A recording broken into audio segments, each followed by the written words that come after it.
2025 വെക്കേഷനിലെ യാത്ര. മെയ് മാസം അവസാനത്തോടെ നേപ്പാളിലേക്ക് സകുടുംബം പോകാൻ തീരുമാനിച്ചു. രമേശ് മാഷും സുനിൽ മാഷും അവരുടെ കുടുംബങ്ങളും ഒപ്പം ഷിബിച്ചേട്ടനും ബിന്ദു ചേച്ചിയും അവരുടെ സുഹൃത്തിൻ്റെ കുടുംബവും യാത്രയിൽ ഒപ്പം ചേർന്നു. മെയ് 21-ന് 11:45 ബംഗളൂരു ഇന്റർസിറ്റിയിൽ പാലക്കാട് നിന്ന് ബംഗളൂരുവിലേക്ക് യാത്ര തിരിച്ചു. 9 മണിക്കൂറോളം നീണ്ടു നിന്ന ആ യാത്ര മടുപ്പിക്കുന്ന ഒന്നായിരുന്നു.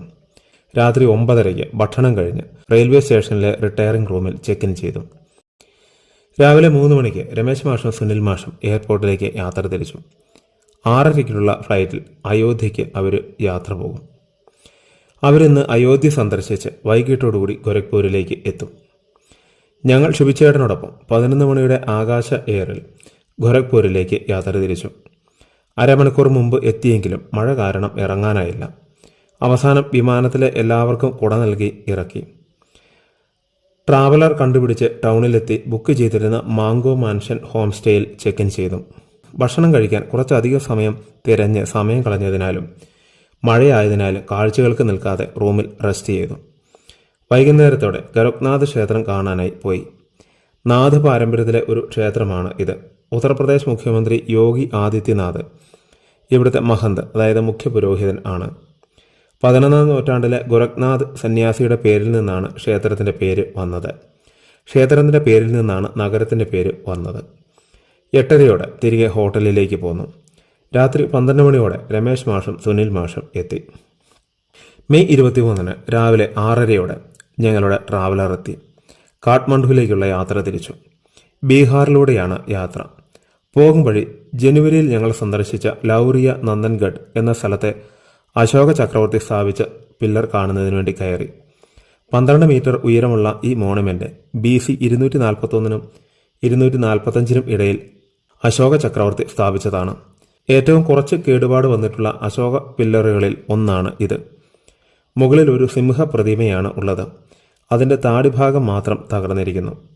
മൗര്യ സാമ്രാജ്യത്തിൻ്റെ കരുത്തും ബുദ്ധന്റെ ശാക്യവംശത്തിൻ്റെ പ്രതീകവുമായിട്ടാണ് സിംഹ പ്രതിമ സ്ഥാപിച്ചിരിക്കുന്നത്. ബ്രഹ്മി ഭാഷയിലുള്ള 6 അശോക ശാസനങ്ങൾ ഇതിൽ കാണാം. 10 മിനിറ്റോളം സമയം അവിടെ ചെലവഴിച്ച് 11:45-ന് ഞങ്ങൾ യാത്ര തുടർന്നു. 1:30-ക്ക് ഞങ്ങൾ അതിർത്തി നഗരമായ റക്സലിൽ എത്തി.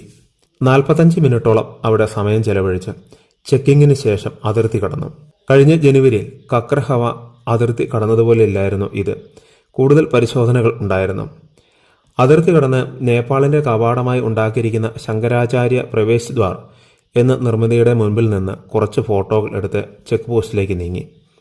അവിടെയും ഏതാണ്ട് 45 മിനിറ്റോളം സമയമെടുത്തു വണ്ടിയുടെ പേപ്പറുകൾ ശരിയാക്കാൻ. തുടർന്ന് പോലീസ് ചെക്കിങ്ങിന് വേണ്ടി വണ്ടി പിടിച്ചതിനാൽ പോലീസ് സ്റ്റേഷനിലും 30 മിനിറ്റ് കിടന്ന് അതിർത്തി ചെക്കിംഗ് കഴിഞ്ഞ് നീങ്ങുമ്പോൾ 4:30 മണി ആയിരുന്നു. ഭക്ഷണം കഴിക്കാത്തതിനാൽ ശരിക്കും ക്ഷീണിച്ചിരുന്നു. ഭക്ഷണം കഴിച്ച് യാത്ര തുടർന്നു. നേപ്പാളിലെ താഴ്വരയിലെ വഴികൾ 6 വരി നേർരേഖയിലുള്ള പാതയാണ്. മലമ്പ്രദേശത്തേക്ക് കയറിയപ്പോൾ വഴി വനത്തിനുള്ളിലൂടെയായി. വഴിക്ക് തീരെ വീതിയുമുണ്ടായിരുന്നില്ല. ഒരു സ്ഥലത്ത് നിർത്തി ഡീസലടിച്ച് ഞങ്ങൾ യാത്ര തുടർന്നു. ഹേട്ടൌഡ നഗരത്തിൽ ട്രാഫിക് സിഗ്നൽ ലംഘിച്ചതിൻ്റെ പേരിൽ വീണ്ടും അരമണിക്കൂറിലധികം സമയം വഴിയിൽ പോലീസ് പിടിച്ചുവെച്ചു. അവിടെ നിന്ന് വലിയ മലകൾ കയറിയുള്ള യാത്ര ആരംഭിച്ചു. മഴയുണ്ടായിരുന്നതിനാൽ പല സ്ഥലത്തും മണ്ണിടിഞ്ഞ് റോഡിലേക്ക് വീണിരുന്നു. തിൻഗൻ എന്ന സ്ഥലത്ത് വെച്ച് ചായ കുടിക്കാനായി വണ്ടി നിർത്തി. അപ്പോൾ സമയം ഏതാണ്ട് 8:30 കഴിഞ്ഞിരുന്നു. ഈ സ്ഥലം ഇവിടുത്തെ ഏറ്റവും ഉയരം കൂടിയ സ്ഥലമാണ്. രാത്രി ഇടിമിന്നലിൽ താഴ്വരയുടെ കാഴ്ചകൾ നമുക്ക് കാണാമായിരുന്നു. പകലായിരുന്നുവെങ്കിൽ മനോഹരമായൊരു കാഴ്ചയായിരുന്നു ഈ വഴിയിലൂടെ നമുക്ക് ലഭിക്കുക. 9:45-ന് ഞങ്ങൾ യാത്ര തുടർന്നു. ഇനി 47 കിലോമീറ്റർ കൂടി ദൂരമേ ഉള്ളൂ. പക്ഷേ 1.5 കിലോമീറ്റർ മുന്നോട്ട് പോയപ്പോൾ റോഡ് ബ്ലോക്ക് ആക്കിയിരിക്കുന്നു. അന്വേഷിച്ചപ്പോൾ മലയിടിച്ചിലാണ് കാരണം. സമയം രാത്രി 10 മണി ആവുകയും ചെയ്തു. ഇവിടെ നിന്നാൽ രാവിലെ 10 മണി ആവാതെ വഴി തുറക്കുകയില്ല. നാളത്തെ പ്ലാൻ മുഴുവൻ വെള്ളത്തിലാവും. അതിനാൽ പുതിയ വഴിയിലൂടെ കാഠ്മണ്ഡുവിലെത്തിയേ മതിയാവൂ. അവിടെ നിന്ന് വണ്ടി തിരിച്ചു. കയറിയ മല മുഴുവൻ തിരിച്ചിറങ്ങി. പുതിയ വഴിയിലൂടെ 182 കിലോമീറ്റർ ദൂരം ചെറിയ ഇടുങ്ങിയ വഴിയിലൂടെ യാത്ര ചെയ്ത് രാവിലെ 6 മണിക്ക് ബുക്ക് ചെയ്തിരുന്ന ഹോട്ടൽ ആകാൻഷയിലെത്തി. കുറച്ച് സമയം കിടന്ന് റെസ്റ്റ് എടുത്ത് 8:30 മണിക്ക് ബ്രേക്ക്ഫാസ്റ്റ് കഴിച്ച് 9:30-ക്ക് കാഴ്ചകൾക്കായി ഇറങ്ങി. മെയ് 24 യാത്ര തുടങ്ങി. ഇത് 4-ാം ദിവസമാണ്. ഇന്നാണ് ആദ്യമായി കാഴ്ചകൾക്കായി ഇറങ്ങുന്നത്. ഇന്നലത്തെ കാഴ്ചകൾ വഴിയോര കാഴ്ചകൾ മാത്രമായിരുന്നു. ഇത്രയും പ്രതികൂലങ്ങൾ ഉണ്ടായ ഒരു യാത്ര ഇതിനു മുമ്പുണ്ടായിട്ടില്ല. ഞങ്ങൾ ആദ്യം ഭക്താപൂരിലെ ദർബാർ സ്ക്വയർ കാണുന്നതിന് വേണ്ടി പോയി. പ്രവേശന ടിക്കറ്റ് 500 നേപ്പാളി രൂപയാണ്. ടിക്കറ്റ് എടുത്ത് ഉള്ളിലേക്ക് കയറി. നേപ്പാളിലെ മല്ല രാജാക്കന്മാരുടെ കൊട്ടാരവും മറ്റു നിർമ്മിതികളുമാണ് ഇവിടെയുള്ളത്. ഒരു ഗൈഡിൻ്റെ സഹായം ഞങ്ങൾ തേടി. കൊട്ടാരങ്ങളും ക്ഷേത്രങ്ങളുമാണ് ഇവിടുത്തെ പ്രധാന നിർമ്മിതികൾ. 14-15 നൂറ്റാണ്ടുകളിൽ നേപ്പാളിലെ മല്ല രാജാക്കന്മാരുടെയും 15 മുതൽ 18 നൂറ്റാണ്ടിൽ 1769 ഗൂർഖ രാജവംശം നേപ്പാളിൻ്റെ ഏകീകരണത്തിൻ്റെ ഭാഗമായി പിടിച്ചെടുക്കുന്നതുവരെ ഭക്താപൂർ രാജ്യത്തിൻ്റെയും കേന്ദ്രമായിരുന്നു ഇത്. ഇന്ന് ഇത് ഒരു യുനെസ്കോ വേൾഡ് ഹെറിറ്റേജ് സൈറ്റാണ്. ഇവിടെ 99 കോർട്ട്യാർഡുകൾ ഉണ്ടായിരുന്നു. 1833-ലും 1934-ലും 2015-ലും ഉണ്ടായ ഭൂകമ്പങ്ങളെ തുടർന്ന് ഇത് 15 സ്ക്വയറുകളായി ചുരുങ്ങി. അതിൽ തന്നെ 4 സ്ക്വയറുകളാണ് നന്നായി പരിപാലിക്കപ്പെടുന്നതും സന്ദർശകർക്കായി തുറന്നു കൊടുത്തിരിക്കുന്നതും. ഈ വലിയ നഗരത്തിനു ചുറ്റും ഒരു കാലത്ത് ഒരു വലിയ കോട്ടമതിലും കവാടങ്ങളും ഉണ്ടായിരുന്നു. 1769 ശേഷം പ്രദേശം വിസ്മൃതിയിലാവുകയും ബിൽഡിങ്ങുകൾ സർക്കാർ ഓഫീസുകളാവുകയും ചെയ്തു. ഇതിൻ്റെ പ്രധാന കവാടം കടന്ന് ഞങ്ങൾ പ്രധാന ദർബാർ സ്ക്വയറിലെത്തി. അവിടെ അടുത്തടുത്തായി 5 ക്ഷേത്രങ്ങൾ കാണാം. ഇതാണ് നേപ്പാളിലെ ചാർധാം. പ്രായമായവർക്കും വികലാംഗർക്കും ഇന്ത്യയിൽ സ്ഥിതി ചെയ്യുന്ന ചാർധാം ക്ഷേത്രങ്ങൾ സന്ദർശിക്കാനാവില്ലാത്തതിനാൽ അവർക്കായി നിർമ്മിച്ചതാണ് ഈ ക്ഷേത്രങ്ങൾ. ഇവ 15-ാം നൂറ്റാണ്ടിൽ യക്ഷ മല്ല രാജാവിൻ്റെ കാലത്ത് നിർമ്മിച്ചവയാണ്. നടുവിൽ കാണുന്ന വലിയ ക്ഷേത്രം മാത്രം നേപ്പാളി ശൈലിയിലാണ്. അത് 1667 നിർമ്മിച്ച കൃഷ്ണ ക്ഷേത്രമാണ്. ഇന്ന് കാണുന്ന രീതിയിൽ ഈ ക്ഷേത്രങ്ങൾ ആക്കിയത് 18-ാം നൂറ്റാണ്ടിൽ ഭൂപതേന്ദ്ര രാജാവിൻ്റെ കാലത്താണ്. ഇതിൽ കൃഷ്ണ ക്ഷേത്രത്തിൻ്റെ മരത്തിൻ്റെ കൊത്തുപണികൾ വളരെ മനോഹരമാണ്. ഈ ക്ഷേത്രങ്ങളുടെ കാഴ്ചകൾ കണ്ട് ഞങ്ങൾ ഈ വലിയ ചത്തുരത്തിൻ്റെ നടുവിലേക്ക് നടന്നു. ഇവിടെ തറ മുഴുവനും ഇഷ്ടിക പാകി വൃത്തിയാക്കിയിരിക്കുന്നു. ഈ സ്ക്വയറിൻ്റെ ഇരുവശത്തും പ്രാചീന നിർമ്മാണങ്ങളും മുന്നിൽ കുറേ ക്ഷേത്രങ്ങളും കാണാം. ഇടതുഭാഗത്ത് കാണുന്നതാണ് നേകാജ്ഞ ലാഗു കൊട്ടാരം. പ്രധാന കൊട്ടാരമായിരുന്നു ഇത്. 1698 ഭൂപതേന്ദ്ര മല്ലയുടെ കാലത്ത് നിർമ്മാണം പൂർത്തിയാക്കി. 1856 ധിർ ഷുംഷേർ റാണ ഇതിൻ്റെ കിഴക്കൻ ഭാഗം ബ്രിട്ടീഷ് ശൈലിയിൽ പൊളിച്ചു പണിതു. 1934 ഭൂകമ്പത്തിന് ശേഷം പടിഞ്ഞാറൻ ഭാഗം പൂർണ്ണമായും തകർന്നു. ഇന്ന് ഇത് ഇവിടുത്തെ ഒരു മ്യൂസിയം മാത്രമാണ്. ഇതിനു മുന്നിലെ സിംഹ പ്രതിമകൾ ശ്രദ്ധേയമാണ്.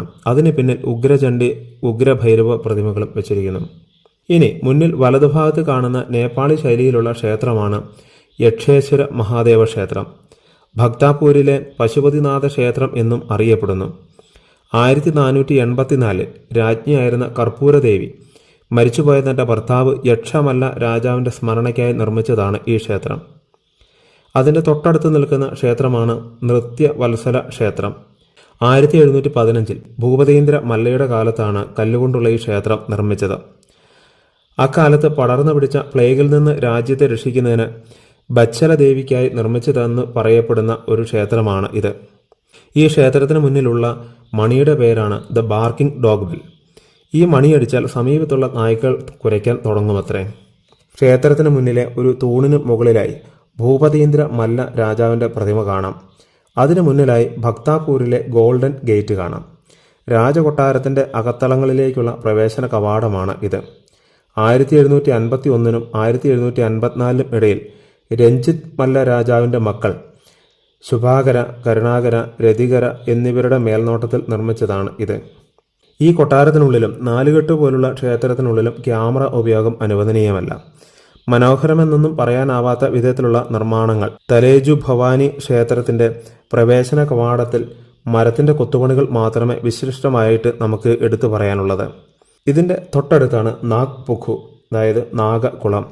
രാജകൊട്ടാരത്തിലെ ആളുകളുടെ കുളിക്കാനുള്ള കുളമായിരുന്നു ഇത്. ഈ കുളത്തിലെ ശില്പങ്ങൾ വളരെ ശ്രദ്ധേയമായിരുന്നു. അവിടെ നിന്നും തിരിച്ച് പ്രധാന സ്ക്വയറിലേക്ക് ഞങ്ങൾ മടങ്ങിയെത്തി. നൃത്യ വത്സല ക്ഷേത്രത്തിനടുത്തുള്ള നിർമ്മിതിയാണ് ചാസിലിൻ മണ്ഡപം.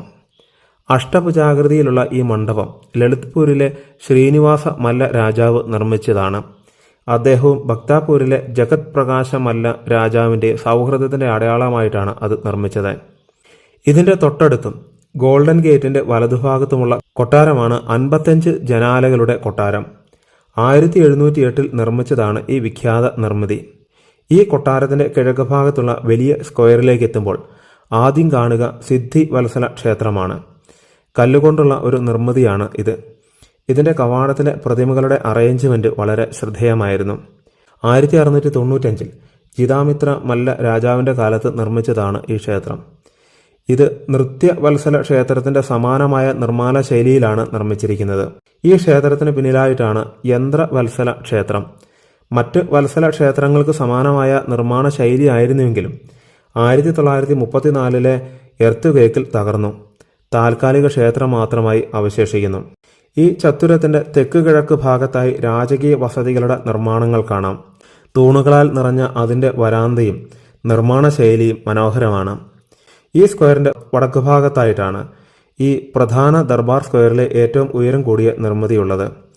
ശിലു മഹാദേവ ക്ഷേത്രം 17-ാം നൂറ്റാണ്ടിന് മുമ്പ് നിർമ്മിച്ച ക്ഷേത്രമാണ് ഇത്. 1934 ഭൂമികുലുക്കത്തിൽ കേടുപാടുകൾ സംഭവിച്ചെങ്കിലും 2015 ഭൂമികുലുക്കത്തിൽ പൂർണ്ണമായും തകർന്നു. പിന്നീട് പുനഃസ്ഥാപിച്ചതാണ് ഇത്. ഈ ചത്തുരത്തിന് നടുവിലായി 2 സിംഹപ്രതിമകൾ കൂടി സ്ഥാപിച്ചിട്ടുണ്ട്. ഈ ചത്തുരത്തിൽ നിന്ന് കിഴക്കോട്ടുള്ള വഴിയിലൂടെ സുവനീർ ഷോപ്പുകളുടെ ഇടയിലൂടെ നടന്നു വലതേക്ക് തിരിഞ്ഞ് നടന്ന് ഞങ്ങൾ തൗമാദി സ്ക്വയറിലെത്തി. ഇവിടെ പ്രധാനമായും 3 നിർമ്മിതികളാണ് കാണാനുള്ളത്. ഭക്താപൂരിലെ ഏറ്റവും ഉയരം കൂടിയ നിർമ്മിതിയാണ് 5 നിലകളുള്ള നടാപോള ക്ഷേത്രം. 5 വീതം ദ്വാരപാലകരുടെ പ്രതിമകളുള്ള സ്റ്റെപ്പിന് മുകളിലായി ഈ വലിയ ക്ഷേത്രം നിൽക്കുന്നു. 1702 ഭൂപതീന്ദ്ര മല്ല രാജാവിന്റെ കാലത്താണ് ഈ ക്ഷേത്രവും നിർമ്മിച്ചത്. 6 മാസം കൊണ്ട് നിർമ്മാണം പൂർത്തിയാക്കിയ ഈ ക്ഷേത്രം എല്ലാ ഭൂകമ്പങ്ങളെയും അതിജീവിച്ചു. നിർമ്മാണ മികവാകാം കാരണം.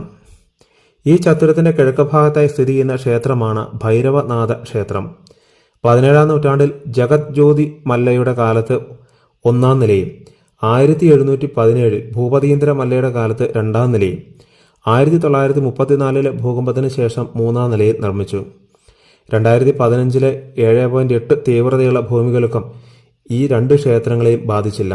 തൊട്ടടുത്തുള്ള കടയിൽ നിന്ന് ബബിൾ ചായ കുടിക്കാൻ വേണ്ടി ഞങ്ങൾ കയറി. ആ സമയം കൊണ്ട് ഇടവഴികളിലൂടെ കുറച്ചു സമയം നടന്നു കണ്ടു. എല്ലാ ഭാഗങ്ങളിലും നിലത്ത് ഇഷ്ടിക പാകിയിരിക്കുന്നു. ഇതിനിടയിലൂടെയുള്ള നടത്തം ശരിക്കും ഒരു അനുഭവം തന്നെയായിരുന്നു. നടന്ന് വീണ്ടും തൗമാദി ചത്തുരത്തിലെത്തി.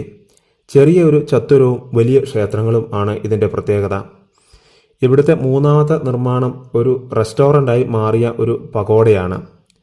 ബബിൾ ചായ കുടിച്ച് വീണ്ടും ഞങ്ങൾ ഇടവഴിയിലൂടെ നടത്തം തുടർന്നു.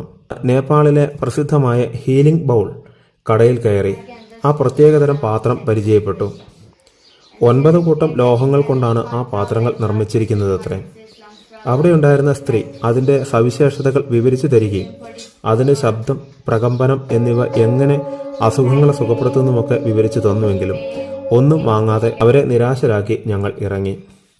അവിടെ നിന്നും ഞങ്ങൾ വീണ്ടും ഇടുങ്ങിയ ഇഷ്ടിക പാകിയ പഴയ വഴികളിലൂടെ നടന്ന് നേരെ പോട്ടറി സ്ക്വയറിലേക്ക് പോയി. അവിടെ ചെറിയ ഒരു മുറ്റത്തിന് നടുവിൽ ഒരു ചെറിയ സ്തൂപം, അതിനു ചുറ്റും മൺപാത്രങ്ങൾ ഉണ്ടാക്കുന്നവരും. ഒരു വയസ്സായ ആൾ പാത്രമുണ്ടാക്കുന്നത് ഞങ്ങൾ കൗതുകത്തോടെ നോക്കിക്കണ്ടു. കുറച്ച് സമയം കൊണ്ട് തന്നെ അയാൾ ഒരു പാത്രം ഉണ്ടാക്കി ഉണങ്ങാനായി കൊണ്ടുവന്ന് വെച്ചു. ഇടുങ്ങിയ ഒരു വഴിയിലാണ് അദ്ദേഹം പാത്ര നിർമ്മാണം നടത്തുന്നത്. കുറച്ച് സമയം കാഴ്ചകൾ കണ്ട് വീണ്ടും ഇടുങ്ങിയ വഴിയിലൂടെ സൊവനീർ ഷോപ്പുകളുടെ ഇടയിലൂടെ തിരികെ പ്രധാന സ്ക്വയറിലേക്ക് മടങ്ങി. മടങ്ങും വഴി പെയിന്റിങ്ങുകൾ പരിചയപ്പെടുകയും വരയ്ക്കുന്നത് കാണുകയും ചെയ്യുന്നതിന് ഒരു ഷോപ്പിൽ കയറി. അങ്ങനെ ആ ഇടുങ്ങിയ വഴിയിലൂടെ തന്നെ നടന്ന് നേപ്പാളിന്റെ തനത് ഉപകരണങ്ങൾ, കത്തികൾ, സംഗീത ഉപകരണങ്ങൾ, ആഭരണങ്ങൾ, മുഖംമൂടികൾ, അങ്ങനെ കുറേയധികം കാഴ്ചകൾ കണ്ട് തിരികെ പ്രധാന ദർബാർ സ്ക്വയറിലെത്തി. കുറച്ച് സമയം കൂടി ഈ ദർബാർ സ്ക്വയറിലൂടെ നടന്ന് കാഴ്ചകൾ കണ്ട് തിരികെ വണ്ടിയിലേക്ക് പോന്നു. ഭക്ഷണം കഴിച്ച് വണ്ടിയിൽ കയറുമ്പോൾ 2:15 കഴിഞ്ഞിരുന്നു. അവിടെ നിന്നും 7 കിലോമീറ്റർ അകലെയുള്ള 143 അടി ഉയരമുള്ള ശിവപ്രതിമ കാണുന്നതിനായി നീങ്ങി. ആ മലയുടെ മുകളിൽ നിന്നുള്ള താഴ്വര കാഴ്ചകൾ മനോഹരമായിരുന്നു. മഴക്കാറുള്ളതിനാൽ വളരെ അകലെയുള്ള മഞ്ഞു മൂടിയ മലകൾ കാണാനാവുമായിരുന്നില്ല. ഞങ്ങൾ അവിടെ നിന്ന് വേഗം തിരിച്ചിറങ്ങി കാഠ്മണ്ഡുവിലെ ബുദ്ധസ്തൂപം കാണുന്നതിനായി നീങ്ങി.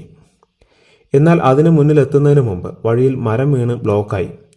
അതിനാൽ ഞാനും രമേശ് മാഷും അരവിന്ദും മാത്രം നടന്നുപോയി സ്തൂപം കണ്ടു. യുനെസ്കോയുടെ പൈതൃക പട്ടികയിൽ ഇടം പിടിച്ച ഒരു നിർമ്മിതിയാണ് ഇത്. കസാവ ബുദ്ധന്റെയും ഗൗതമ ബുദ്ധന്റെയും എല്ലുകൾ നിക്ഷേപിച്ചിട്ടുള്ള ഒരു സ്തൂപമാണ് ഇത്. AD 6-ാം നൂറ്റാണ്ട് മുതൽ ഈ സ്തൂപത്തെക്കുറിച്ചുള്ള വിവരണങ്ങൾ കാണാം. 2015 ഭൂകമ്പത്തിൽ ഈ സ്തൂപം തകർന്നുവെങ്കിലും പുനഃസ്ഥാപിച്ച ഒരു നിർമ്മിതിയാണ് ഇന്ന് കാണുന്നത്. ഞങ്ങൾ അധികം കാഴ്ചകൾക്കായി നിൽക്കാതെ അവിടെ നിന്നും മടങ്ങി. തുടർന്ന് ഞങ്ങൾ പശുപതിനാഥ് ക്ഷേത്രം കാണുന്നതിന് വേണ്ടി നീങ്ങി. അവിടെ എത്തി ഞങ്ങൾ ആദ്യം ഗുഹേശ്വരി ശക്തിപീഠ ക്ഷേത്രമാണ് സന്ദർശിച്ചത്. നേപ്പാളി ശൈലിയിലുള്ള ഒരു ക്ഷേത്രം. ഇവിടെയാണ് സതീദേവിയുടെ രക്തം അല്ലെങ്കിൽ ആനൽ പാർട്സ് വീണതെന്ന് വിശ്വസിക്കുന്നു. ബുദ്ധമത വിശ്വാസമനുസരിച്ച് വജ്രയോഗിനിയാണ് ഇവിടുത്തെ പ്രതിഷ്ഠ എന്ന് വിശ്വസിക്കുന്നു. 17-ാം നൂറ്റാണ്ടിൽ പ്രതാപമല്ല രാജാവ് നവീകരിച്ച ഒരു ക്ഷേത്രമാണ് ഇത്. കുറച്ചു സമയം അവിടെ നടന്ന് കാഴ്ചകൾ കണ്ട ശേഷം ഭാഗമതി നദിക്കരയിലൂടെ നടന്ന് പശുപതിനാഥ ക്ഷേത്രത്തിലെത്തി. 5-ാം നൂറ്റാണ്ടിൽ നിർമ്മിച്ച ഒരു ക്ഷേത്രമാണ് ഇത്. 246 ഹെക്ടറിലായി 500-ലധികം ഉപക്ഷേത്രങ്ങൾ ഉള്ള ഒരു ക്ഷേത്രമാണ് ഇത്. സമയക്കുറവ് മൂലം അധികം കാഴ്ചകൾക്കായി നിൽക്കാതെ ഞങ്ങൾ 6:30-യോടെ ഹോട്ടലിലേക്ക് മടങ്ങി. മടങ്ങും വഴി ഒരു ചെറിയ ഷോപ്പിംഗും നടത്തി. രാത്രി 9:30-യോടെ ഹോട്ടലിലെത്തി ഭക്ഷണം കഴിച്ചു കിടന്നു. മെയ് 25-ാം തീയതി രാവിലെ 8 മണിയോടെ ഞങ്ങൾ ഹോട്ടലിൽ നിന്ന് ഇറങ്ങി. സ്വയംഭു മഹാചൈത്യയും ചന്ദ്രഗിരി ഹിൽസിലും കയറി വൈകിട്ടോടെ പൊഖാറയിലെത്തണം. അതാണ് ഇന്നത്തെ പ്ലാൻ. വൈകിയതിനാൽ ഡ്രൈവർ നേരെ ചന്ദ്രഗിരി ഹിൽസിലേക്ക് നീങ്ങി. 8:30 കഴിഞ്ഞപ്പോഴേക്കും ചന്ദ്രഗിരി ഹിൽസിന്റെ അടിവാരത്തെത്തി. കേബിൾ കാറിൽ മുകളിലേക്കുള്ള യാത്ര തുടങ്ങി. സമുദ്രനിരപ്പിൽ നിന്ന് 2551 മീറ്റർ ഉയരത്തിലുള്ള ഒരു മലയാണ് ഈ ചന്ദ്രഗിരി. കാഠ്മണ്ഡു നഗരത്തിന്റെ കാഴ്ചകളും അന്നപൂർണ മുതൽ എവറസ്റ്റ് വരെയുള്ള കൊടുമുടികളും കാണാനാവുന്ന ഒരു ഉയരം കൂടിയ സ്ഥലമാണ് ഇത്. 10 മിനിറ്റ് കഴിഞ്ഞപ്പോഴേക്കും ഞങ്ങൾ മുകളിലെത്തി. ഇനി ഒരു 200 മീറ്റർ നടന്ന് മുകളിൽ കയറണം. നടന്ന് കയറിയെങ്കിലും കൊടുമുടി കാഴ്ചകൾ ഒന്നും സാധ്യമായില്ല. മഴക്കാറ് നിറഞ്ഞിരിക്കുകയായിരുന്നു. മുകളിൽ ബലേശ്വർ മഹാദേവ ക്ഷേത്രം നടന്നു കണ്ടു. 2 നിലകളിലായി നേപ്പാളി ശൈലിയിൽ നിർമ്മിച്ച ഒരു ക്ഷേത്രം. ഇവിടെ നിന്നാൽ കാഠ്മണ്ഡുവിൻ്റെ കാഴ്ചകൾ നമുക്ക് കാണാമായിരുന്നു. അകലെ എവറസ്റ്റ് കാണേണ്ടതായിരുന്നു. ഞങ്ങൾക്ക് ഭാഗ്യമില്ലാതെ പോയി. ചന്ദ്രഗിരിയിൽ നിന്ന് തിരിച്ചിറങ്ങാൻ നേരത്ത് സിപ്പ് ലൈനിൽ യാത്ര ചെയ്യാൻ ഒരാഗ്രഹം. അന്നയും മരിയയും ശ്രീഹരിയും ആ ആഗ്രഹം പൂർത്തീകരിച്ചു. മനോഹരമായിരുന്നു ആ താഴ്വര കാഴ്ചകൾ പശ്ചാത്തലമാക്കിയുള്ള സിപ്പ് ലൈൻ യാത്ര. ആദ്യമായുള്ള ഇത്തരത്തിലുള്ള ഒരു യാത്ര മൂവരും വളരെ നന്നായി തന്നെ ആസ്വദിച്ചു. തുടർന്ന് ഞങ്ങൾ താഴെ ഇറങ്ങി ഭക്ഷണം കഴിച്ച് ഹോട്ടലിൽ നിൽക്കുമ്പോഴും കാഠ്മണ്ഡു കാഴ്ചകൾ അതിമനോഹരം തന്നെയായിരുന്നു. 11:45 ഞങ്ങൾ യാത്രയ്ക്കൊരുങ്ങിയപ്പോഴാണ് കോഴിക്കോട്ടുകാരായ യുവാക്കളെ കണ്ടത്. ATMിൽ നിന്ന് പണമെടുക്കാനാവാത്തതിനാൽ രമേശ് മാഷ് പൈസ കൊടുത്ത് അവരെ സഹായിച്ചു. കുറച്ചു ദൂരം മുന്നോട്ട് യാത്ര ചെയ്ത് കഴിഞ്ഞപ്പോൾ റോഡ് പണി നടക്കുന്നതിനാൽ ബ്ലോക്കായിരുന്നു. വൈകിട്ട് 3 മണിക്ക് തുറക്കുകയുള്ളൂ അത്രേ. അതിനാൽ വീണ്ടും കാഠ്മണ്ഡുവിൽ കാണാതെ ഉപേക്ഷിച്ച സ്വയംഭു മഹാചൈത്യ കാണുന്നതിനായി തിരിച്ച് യാത്ര ചെയ്തു.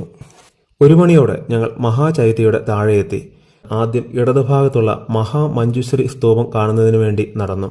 കളർഫുള്ളായ പ്രയർ ഫ്ലാഗുകളുടെ കീഴിലൂടെ നടന്ന് കാഴ്ച കാണുക എന്നത് മനോഹരമായൊരു ഏർപ്പാടായിരുന്നു. പ്രാചീനമായ കുറേ സ്തൂപങ്ങൾ കണ്ട് ഞങ്ങൾ മുകളിലേക്ക് കയറി. താഴെ കാഠ്മണ്ഡുവിൻ്റെ കാഴ്ചകൾ ലഭ്യമായിരുന്നു. സ്തൂപത്തിലേക്ക് എത്താറായപ്പോൾ വീണ്ടും വിവിധ നിറത്തിലുള്ള ബുദ്ധിസ്റ്റ് പ്രയർ ഫ്ലാഗുകൾ നിറച്ചിരിക്കുന്നു. ചെറിയ സ്തൂപങ്ങൾ മനോഹരമായ ഒരു കാഴ്ച തന്നെയായിരുന്നു. ഐതിഹ്യമനുസരിച്ച് കാഠ്മണ്ഡു താഴ്വര ഒരു കാലത്ത് ഒരു തടാകമായിരുന്നു. ബോധിസത്വ മഞ്ജുശ്രീ ഈ തടാകം കാണുകയും ഇവിടം വറ്റിക്കുകയാണെങ്കിൽ നല്ല ഒരു അധിവാസ കേന്ദ്രമുണ്ടാകുമെന്നും കണക്കുകൂട്ടി ചൊവ്വാറിൽ ഒരു കിടങ്ങുണ്ടാക്കി തടാകം വറ്റിച്ചു. തടാകത്തിലുണ്ടായിരുന്ന ഒരു താമര ഒരു കുന്നായും താമരപ്പൂ സ്തൂപമായി മാറിയത്രേ. അങ്ങനെയാണ് സ്വയംഭു മഹാചൈത്യ ഉണ്ടായതെന്ന് വിശ്വസിക്കുന്നു. മഞ്ജുശ്രീയുടെ ബഹുമാനാർത്ഥം നിർമ്മിച്ച സ്തൂപമാണ് മഹാമഞ്ജുശ്രീ സ്തൂപം. ധാരാളം പ്രയർ വീലുകൾ അവിടെ പ്രാർത്ഥനകൾക്കായി സ്ഥാപിച്ചിരിക്കുന്നു. അവിടെയുണ്ടായിരുന്ന വോച്ചൻ തുഗ്ജെ ചോയിലിംഗ് മൊണാസ്ട്രി കാണാൻ കയറിയെങ്കിലും മികച്ച കാഴ്ചകൾ ഉണ്ടായിരുന്നില്ല. ഞങ്ങൾ അവിടെ നിന്ന് സ്വയംഭു മഹാചൈത്യ കാണുന്നതിന് വേണ്ടി നീങ്ങി. ഇരുമലകളുടെയും അടിവാരത്ത് ധാരാളം ചെറു സ്തൂപങ്ങളും വലിയൊരു ബെല്ലും സ്ഥാപിച്ചിരിക്കുന്നു. ചെറിയ ഒരു പർച്ചേസിന് ശേഷം നടന്ന് മലമുകളിലേക്കെത്തി. അവിടെ എത്തിയപ്പോൾ ഒരു ജപ്പാൻകാരൻ അന്നയോട് കുശലം പറയാൻ വന്നു. ഈ മലയുടെ മുകളിൽ നിൽക്കുമ്പോൾ കാഠ്മണ്ഡുവിൻ്റെ മനോഹര കാഴ്ച കാണാമായിരുന്നു. നഗരത്തിൻ്റെ വലിപ്പം അവിടെ നിന്നാൽ മാത്രമേ അറിയാനാകുമായിരുന്നുള്ളൂ. തുടർന്ന് ഞങ്ങൾ സ്തൂപത്തിനടുത്തേക്ക് നീങ്ങി. ഇവിടെ ഒരു വലിയ സ്തൂപത്തിനു പുറമെ ധാരാളം ക്ഷേത്രങ്ങളും വിവിധങ്ങളായ ആരാധനാലയങ്ങളും ഒക്കെയാണ് കാണാനുള്ളത്. ഇവയിൽ പലതും ലച്ഛാവി രാജാക്കന്മാരുടെ കാലഘട്ടത്തിലേതാണ്. BC 3-ാം നൂറ്റാണ്ടിൽ അശോക ചക്രവർത്തി ഇവിടെ സന്ദർശിക്കുകയും ഇവിടെ ഒരു സ്തൂപം നിർമ്മിക്കുകയും ചെയ്തുവെങ്കിലും അത് തകർക്കപ്പെട്ടു. പിന്നീട് നിർമ്മിച്ചതാണ് ഈ സ്തൂപം. 5-ാം നൂറ്റാണ്ടിൽ ലച്ഛാവി രാജാക്കന്മാരുടെ കാലത്താണ് ഇത് നിർമ്മിച്ചത്. 15-ാം നൂറ്റാണ്ടിൽ പ്രതാപമല്ല രാജാവ് ഇതിൻ്റെ വികാസത്തിൽ സംഭാവനകൾ നൽകുകയുണ്ടായി. 2010-ൽ ഇതിൻ്റെ റെനോവേഷൻ നടക്കുകയും 20 കിലോ സ്വർണം ഉപയോഗിച്ച് മകുടം പൊതിയുകയും ചെയ്തു.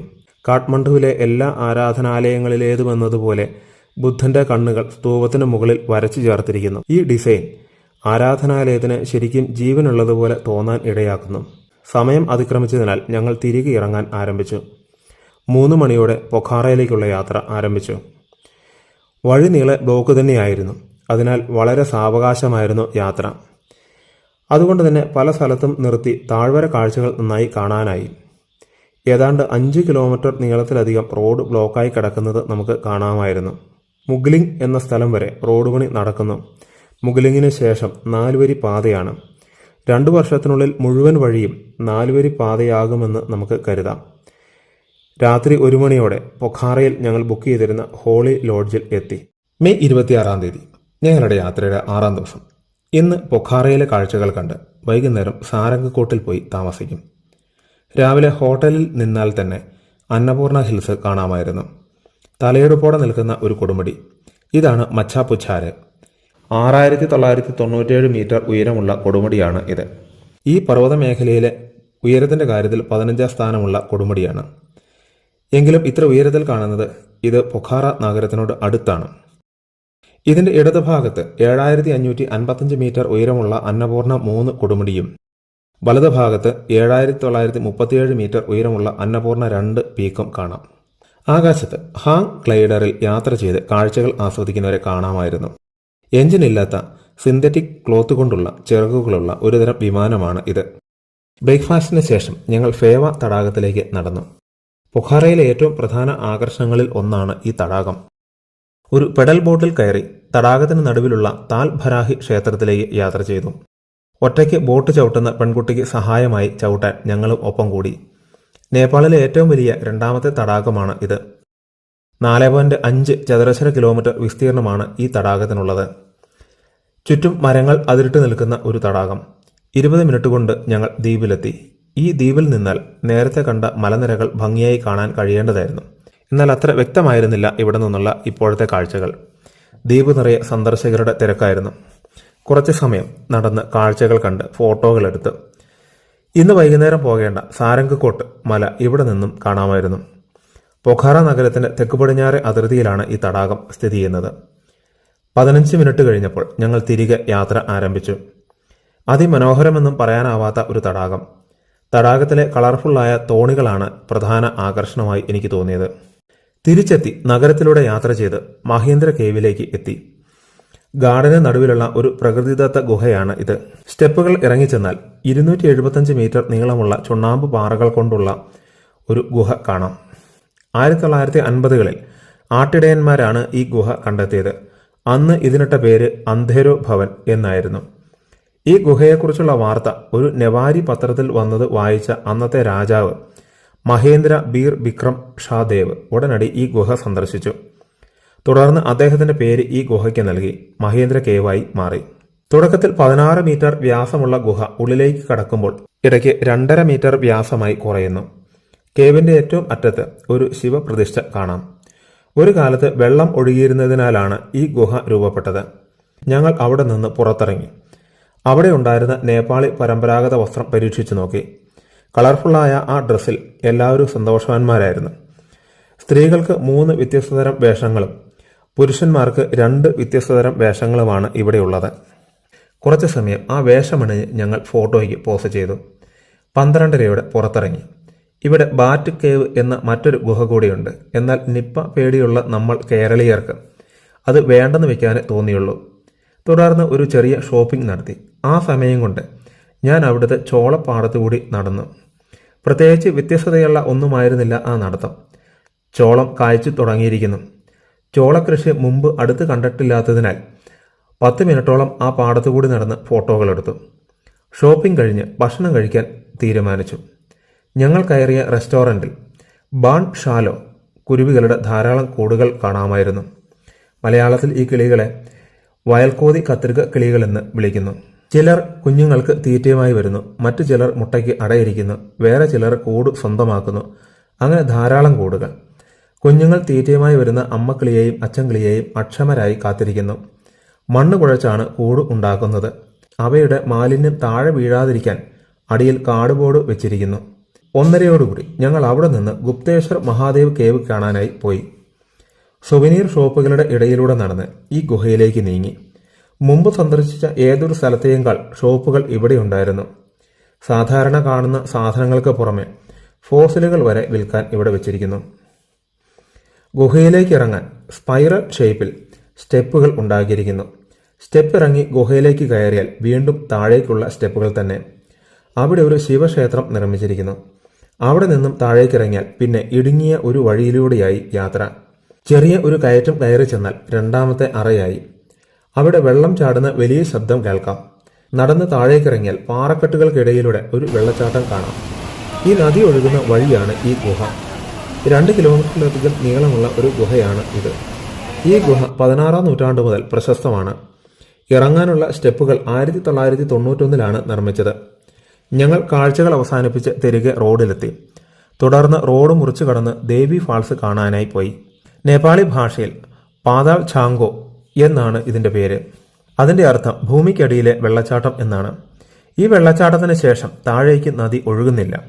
ഈ വെള്ളം ഭൂമിക്കുള്ളിലേക്ക് പോകുന്നു. ആ വെള്ളച്ചാട്ടമാണ് കുറച്ചു മുമ്പ് ഗുപ്തേശ്വർ മഹാദേവ ഗുഹയുടെ അറ്റത്ത് നമ്മൾ കണ്ടത്. അതായത് നദി പിന്നീട് ആ ഗുഹയിലൂടെയാണ് ഒഴുകുന്നത്. അത്ഭുതകരമായ ആ കാഴ്ച കണ്ട് തിരികെ ഹോട്ടലിലേക്ക് മടങ്ങി. അവിടെ എത്തിയപ്പോൾ ഞങ്ങൾക്ക് പോവാനുള്ള വാൻ എത്തിയിരുന്നു. ബാഗെടുത്ത് വാനിൽ യാത്ര തുടങ്ങി. ഇന്ന് താമസിക്കാനുള്ള സാരംഗക്കോട്ടിലേക്കാണ് യാത്ര. വലിയ കയറ്റങ്ങളുള്ള വീതി കുറഞ്ഞ വഴിയിലൂടെയാണ് യാത്ര.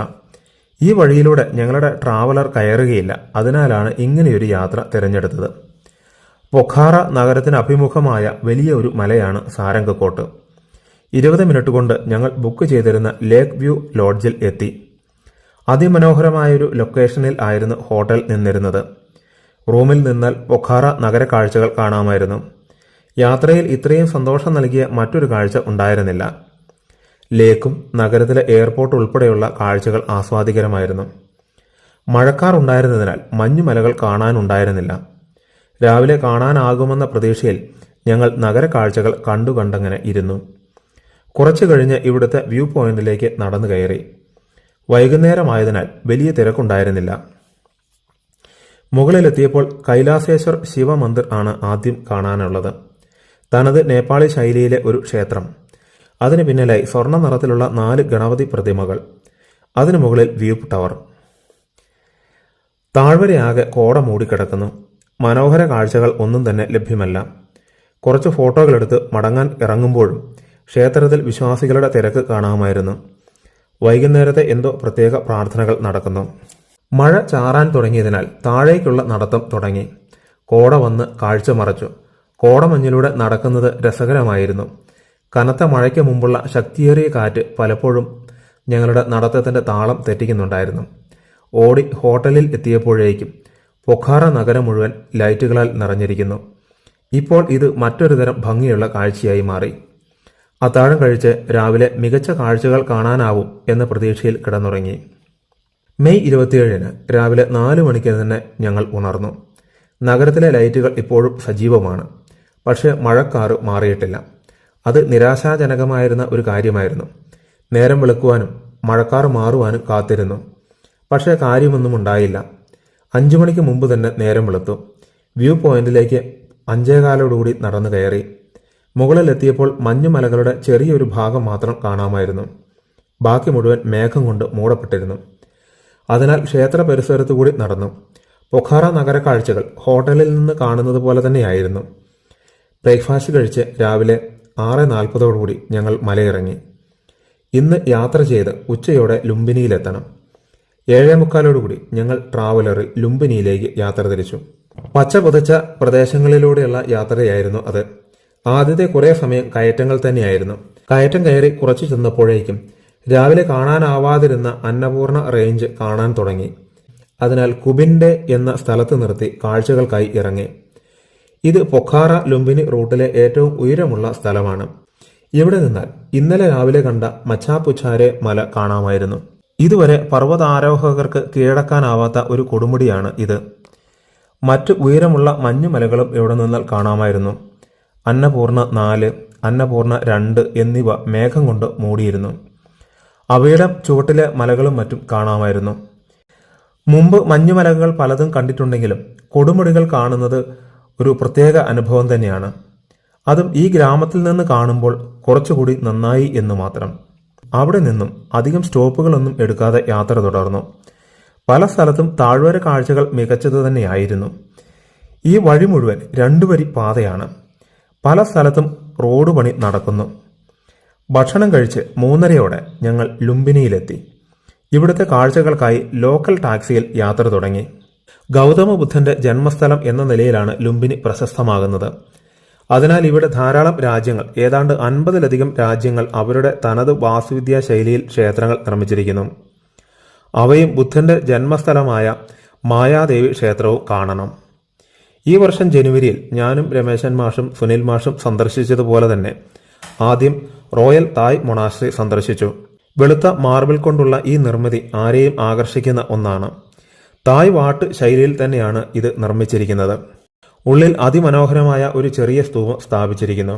ഈ ക്ഷേത്രത്തിന് മുന്നിലായി ധർമ്മ പീസ് പാലസ് എന്ന ഒരു നിർമ്മിതി കാണാം.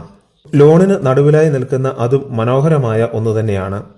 ഈ 2 ബിൽഡിങ്ങുകളുടെയും നടുവിലായി ശ്രീബുദ്ധന്റെ ജനനം അനുസ്മരിപ്പിക്കുന്ന ഒരു പ്രതിമ കാണാം. അവിടെ നിന്ന് ഞങ്ങൾ നേരെ കംബോഡിയൻ ക്ഷേത്രത്തിനടുത്തേക്ക് പോയി. കംബോഡിയൻ ശൈലിയിലെ ക്ഷേത്രം അതിമനോഹരം തന്നെയായിരുന്നു. അതിന്റെ ചുവരുകളിലെയും വാതിലുകളിലെയും ഡിസൈനുകൾ അത്യാകർഷകമായിരുന്നു. ചുറ്റും നിർമ്മിച്ചിരിക്കുന്ന പാമ്പിന്റെ നിർമ്മിതിയും നമ്മെ ആകർഷിക്കുന്നതായിരുന്നു. തുടർന്ന് ഞങ്ങൾ പ്രധാന ക്ഷേത്രമായ മായാദേവി ക്ഷേത്രത്തിലേക്ക് പോയി. അതിഭയങ്കര ചൂടായിരുന്നതിനാൽ ഞങ്ങളിൽ പലരും അങ്ങോട്ടേക്ക് പോയില്ല. വളരെ ചെറിയ ഒരു ബുദ്ധിസ്റ്റ് ക്ഷേത്രമാണ് ഇത്. ഇതിന് ചുറ്റും പുരാതനമായ നിർമ്മിതികൾ കാണാം. BC 6-ാം നൂറ്റാണ്ട് മുതലുള്ളവയാണ് അവയിൽ പലതും. ബുദ്ധമത വിശ്വാസമനുസരിച്ച് കപിലവസ്തുവിലെ രാജാവായിരുന്ന ശുദ്ധോധന രാജാവിന്റെ ഭാര്യയായ മായാദേവി ഗർഭിണിയായിരിക്കെ തന്റെ അച്ഛനായ കൊലിയ രാജ്യത്തെ രാജാവിന്റെ അടുത്തേക്ക് യാത്ര ചെയ്യവേ ഇവിടെ എത്തി ഒരു ശാലമരത്തിന്റെ, അതായത് കൈമരുന്ന് മരത്തിന്റെ ചുവട്ടിൽ വിശ്രമിച്ചുവെന്നും അവിടെ വെച്ച് ഗൗതമ ബുദ്ധന് BC 6-ാം നൂറ്റാണ്ടിൽ ജന്മം നൽകിയെന്നും കരുതുന്നു.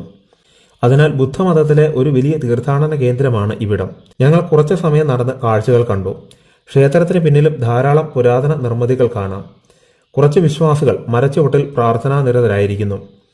പിന്നിലുള്ള കുളത്തിനടുത്ത് വിശ്രമിച്ച് തിരിച്ചുള്ള നടത്തം ആരംഭിച്ചു. ക്ഷേത്രത്തിനോട് ചേർന്ന് അശോക ചക്രവർത്തിയുടെ പില്ലർ കാണാം. ഈ ശിലാശാസനം BC 249-ൽ അശോക ചക്രവർത്തി ഇവിടെ സന്ദർശിച്ചപ്പോൾ സ്ഥാപിച്ച ഒന്നാണ്. തിരികെ വെയിലത്ത് ഞങ്ങൾ നടന്ന് ഈ ക്ഷേത്രത്തിന്റെ പ്രവേശന കവാടത്തിന് മുന്നിൽ സ്ഥാപിച്ചിരിക്കുന്ന ശിശുവായ ബുദ്ധന്റെ പ്രതിമയ്ക്ക് മുന്നിൽ നിന്ന് ഫോട്ടോകളെടുത്തു. പിന്നെ ഞങ്ങൾ മ്യാൻമാർ ഗോൾഡൻ ടെമ്പിൾ കാണാനായി കയറി. മ്യാൻമാർ ശൈലിയിലെ ഒരു നിർമ്മിതി, സ്വർണ്ണ നിറമടിച്ച പ്രത്യേക ശൈലിയിലുള്ള ഒരു സ്തൂപം. തൊട്ടടുത്തുള്ള ഗൗതമി ക്ഷേത്രത്തിൽ കയറാതെ തിരിച്ചുള്ള യാത്ര ആരംഭിച്ചു. നിർമ്മാണ പ്രവർത്തനങ്ങൾ നടക്കുന്നതിനാൽ ബാക്കി പല രാജ്യങ്ങളുടെയും ക്ഷേത്രങ്ങൾ കാണാനായില്ല. പുറത്തിറങ്ങി മായാദേവി ക്ഷേത്രത്തിന്റെ എതിർഭാഗത്ത് 3.2 കിലോമീറ്റർ അകലെയുള്ള വേൾഡ് പീസ് പഗോഡ കാണാനായി പോയി. പുൽമൈതാനത്തിന് നടുവിൽ നിൽക്കുന്ന ഈ വെള്ള സ്തൂപത്തെ നിപ്പോൺസൺ പീസ് പഗോഡ എന്നും വിളിക്കുന്നു. ജപ്പാനീസ് ബുദ്ധമത വിശ്വാസികളാണ് ഇത് നിർമ്മിച്ചത്. പുല്ലിന്റെ വെളുത്ത പൂക്കളുടെ പശ്ചാത്തലത്തിൽ ഈ പഗോഡ കാണുന്നത് മനോഹരമായിരുന്നു. കുറേ ഫോട്ടോകളെടുത്ത് ഞങ്ങൾ വണ്ടിയിലേക്ക് മടങ്ങി. തുടർന്ന് ഇന്ത്യയിലേക്കുള്ള യാത്ര തുടർന്നു. 7 മണിയോടെ അതിർത്തിയിലെത്തി. പരിശോധനകൾക്ക് ശേഷം 7:10 ഇന്ത്യയിൽ തിരിച്ചെത്തി. ഇത്തവണ പരിശോധനയും അതിർത്തി കടക്കലും വേഗം കഴിഞ്ഞു. വഴിക്ക് ഭക്ഷണം കഴിച്ച് രാത്രി 10:30യോടെ ഖൊരഗ്പൂരിലെത്തി. റൂം കിട്ടാൻ കുറച്ച് കഷ്ടപ്പെട്ടുവെങ്കിലും അവസാനം മാനസ് ഹോട്ടലിൽ റൂമെടുത്തു. മെയ് 28-ന് 8:45 ഖുഷി നഗറിലേക്ക് ഞങ്ങൾ യാത്ര തിരിച്ചു. 9:30 അവിടെ എത്തി. ആദ്യം മ്യാൻമാർ ഗോൾഡൻ സ്തൂപ കാണാനായി നടന്നു. ഇന്നലെ കണ്ട അതേ ശൈലിയിലുള്ള ഒരു നിർമ്മിതി, സ്വർണ്ണ നിറം അടിച്ചിരിക്കുന്നു. അതിന് ചുറ്റും നടന്ന് കാഴ്ചകൾ കണ്ട് തിരിച്ചു വന്ന് പരിനിർവാണ സ്തൂപത്തിന്റെ കോമ്പൗണ്ടിൽ കയറി. ഇവിടെ വെച്ചാണ് ശ്രീബുദ്ധൻ തന്റെ 80-ാം വയസ്സിൽ, അതായത് BC 487 മരണമടഞ്ഞതെന്ന് കരുതുന്നു. രാജ്ഗീറിൽ നിന്ന് തന്റെ അവസാന യാത്ര ആരംഭിച്ച ശ്രീബുദ്ധൻ പാടലിപുത്ര, വൈശാലി, കേസറിയ വഴി നടന്ന് പാവ എന്ന സ്ഥലത്തെത്തി. അവിടെ കുന്ത എന്നയാൾ നൽകിയ സുഗരമദ്ദവ എന്ന ഭക്ഷണം കഴിച്ചു. അതിനെ തുടർന്ന് ശക്തമായ വയറുവേദന ആരംഭിച്ചു. തുടർന്ന് അദ്ദേഹം നടന്ന് കുശിനഗറിലെ ശാലമര കാടായിരുന്ന ഇവിടെ എത്തി. ഇവിടെ വെച്ച് പരിനിർമ്മാണം പ്രാപിച്ചു. BC 260 അശോകൻ ഇവിടെ സന്ദർശിച്ചിരുന്നു. ഗുപ്ത സാമ്രാജ്യകാലത്ത് ഇവിടെ നിർമ്മാണങ്ങൾ ഏറ്റവും ഉന്നതിയിലെത്തി. 1877 ഇവിടെ നടത്തിയ ഗവേഷണത്തിൽ ഇവിടെയുള്ള പുരാതന സ്തൂപത്തിനടുത്ത് നിന്ന് കിടക്കുന്ന ഒരു ബുദ്ധ പ്രതിമ കണ്ടെടുക്കുകയുണ്ടായി. അത് പുനർനിർമ്മിച്ചതാണ് ഇവിടുത്തെ ക്ഷേത്രത്തിനുള്ളിൽ വെച്ചിരിക്കുന്ന 6.1 മീറ്റർ നീളമുള്ള കിടക്കുന്ന ബുദ്ധന്റെ പ്രതിമ. ബുദ്ധമത വിശ്വാസികൾ ആചാരപരമായ ചടങ്ങുകൾ നടത്തുന്നത് ഞങ്ങൾ സാവഭൂതം വീക്ഷിച്ചു. ജനുവരിയിൽ ഞങ്ങൾ ഇവിടെയും സന്ദർശിച്ചിരുന്നു. ഞങ്ങൾ അവിടെ നിന്ന് കാഴ്ചകൾ അവസാനിപ്പിച്ച് പുറത്തേക്ക് നടന്നു. ഇവിടെ നിന്ന് 1 കിലോമീറ്റർ അകലെയുള്ള രമഭർ സ്തൂപത്തിലേക്ക് യാത്ര ചെയ്തു. ഇത് ഇഷ്ടിക കൊണ്ട് നിർമ്മിച്ച ഒരു വലിയ സ്തൂപമാണ്. ഇവിടെയാണ് ശ്രീബുദ്ധന്റെ ചിതയൊരുക്കിയത്.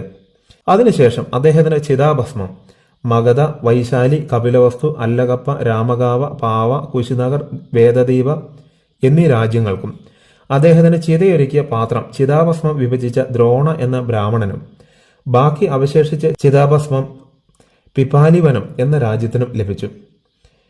ഞങ്ങൾ അവിടുത്തെ കാഴ്ചകൾ അവസാനിപ്പിച്ച് 10:45 തിരികെ ഗോരഖ്പൂരിലേക്ക് പോന്നു. അതേ വണ്ടിയിൽ തന്നെ നേരെ ഞങ്ങൾ അയോധ്യയിലേക്ക് യാത്ര ചെയ്തു. വലിയ വണ്ടിയായതിനാൽ നഗരത്തിൽ കയറാനാവാതെ കുരുങ്ങിയെങ്കിലും 5:15 ഞങ്ങൾ ഹോട്ടലിലെത്തി. 6:30 ഞങ്ങൾ അയോധ്യയിലെ കാഴ്ചകൾക്കായി ഇറങ്ങി. ഞങ്ങൾ നടന്ന് രാമജന്മഭൂമി ക്ഷേത്രത്തിന് മുന്നിലെത്തിയെങ്കിലും സരയൂ ആരതി കാണാനായി നീങ്ങി. പോകും വഴി ധാരാളം ക്ഷേത്രങ്ങൾ കാണാമായിരുന്നു. 7:10 ഞങ്ങൾ നദിക്കരയിലെത്തി. ഇരുട്ട് വീണു തുടങ്ങിയിരുന്നു. പുണ്യസ്നാനം നടത്തുന്നവരും ആരതി കാണാനായി കാത്തിരിക്കുന്നവരുടെയും ചെറിയ ഒരു തിരക്ക് അനുഭവപ്പെട്ടു. 7:20 ആരതി ആരംഭിച്ചു. ജനുവരിയിൽ ഇവിടെ വന്നപ്പോൾ ആരതി കാണാൻ കഴിഞ്ഞിരുന്നില്ല. ജീവസംരക്ഷകയായ നദിക്കുള്ള ആദരവ് പ്രകടിപ്പിക്കുന്ന ഒരു ചടങ്ങാണ് ആരതി. ശരിക്കും വാരണാസിയിലും ഹരിദ്വാറിലുമാണ് ഇത് തുടങ്ങിയതെങ്കിലും ഇന്ന് പല നദിക്കരകളിലും അരങ്ങേറുന്ന ഒരു ഭക്താഭ്യാസമാണ് ഇത്. 7:50 ഞങ്ങൾ തിരികെയുള്ള നടത്തം ആരംഭിച്ചു. തിരിച്ചു വന്ന് ലതാ ചൌക്ക് എന്ന സ്ഥലത്തെ വലിയ വീണയുടെ മുന്നിൽ നിന്ന് ഫോട്ടോകളെടുത്ത് തിരിച്ച് രാമക്ഷേത്രത്തിലേക്ക് യാത്ര തിരിച്ചു. 8 മണിയോടെ രാമക്ഷേത്രത്തിന് മുന്നിലെത്തി. കാഴ്ചകൾ കാണാനായി ജനറൽ ക്യൂവിൽ നടന്നു. ഇത്തവണ ഫോൺ കുറച്ചുകൂടി അകത്തേക്ക് കൊണ്ടുപോകാമായിരുന്നു. അതിനാൽ കുറച്ച് ഫോട്ടോകൾ എടുക്കാനായി. നിർമ്മാണ പ്രവർത്തനങ്ങൾ പുരോഗമിക്കുന്നു. പ്രധാന ഗോപുരം ഏറെക്കുറെ പൂർത്തിയായി. തർക്കപ്രദേശമായിരുന്ന ഇവിടം ഇന്ന് പൊതുവെ ശാന്തമാണ്. രാത്രിയായതിനാൽ വലിയ തിരക്കൊന്നുമില്ലാതെ സന്ദർശനം പൂർത്തിയാക്കാൻ കഴിഞ്ഞു. 9:10 ഞങ്ങൾ പുറത്തിറങ്ങി ഭക്ഷണം കഴിച്ച ഹോട്ടലിലേക്ക് പോയി. മെയ് 29 ഞങ്ങളുടെ തിരികെയുള്ള യാത്രയുടെ ദിവസം. ഫ്ലൈറ്റിൽ ബംഗളൂരുവിലേക്കും അവിടെ നിന്ന് ട്രെയിനിൽ നാട്ടിലേക്കും യാത്ര ചെയ്യണം. 7:20 ഞങ്ങൾ അയോധ്യ എയർപോർട്ടിലെത്തി. ചെറിയ ഒരു എയർപോർട്ടാണ്. ചെക്ക് ഇൻ ചെയ്ത് ഞങ്ങൾ കാത്തിരുന്നു. 9:45 ആകാശ എയറിൽ ബംഗളൂരുവിലേക്ക് യാത്ര തിരിച്ചു. 1 മണിയോടെ ഞങ്ങൾ ബംഗളൂരുവിലെത്തി. 3:15 പാലക്കാട്ടേക്കുള്ള ട്രെയിനിൽ യാത്ര തിരിച്ചു. രാത്രി 12 മണി കഴിഞ്ഞപ്പോൾ പാലക്കാടെത്തി.